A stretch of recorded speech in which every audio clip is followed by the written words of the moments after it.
Magandang araw mga kagabay. Ngayon po January 29, 2026, araw po ng Huwebes. Ako po si Father Marvin at ang ating ebanghelyo ay hango sa ebanghelyo ni San Marcos chapter 4 verse 21 to 25. Sabi po sa gospel na ito, ang sukatang ginamit ninyo sa inyong kapwa ay siya ring sukatang gagamitin sa inyo. Ang ganda pong paalala nito. Para bagang sinasabi nito na kung ano yung ginawa mo sa iyong kapwa ay gagawin din sa iyo.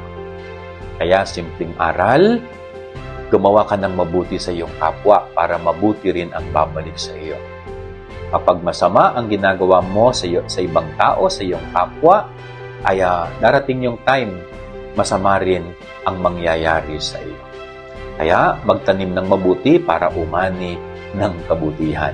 Yan ang ating gabay aral ngayong maghapon. God bless po sa inyo lahat. Pagpalain kayo ng Panginoon.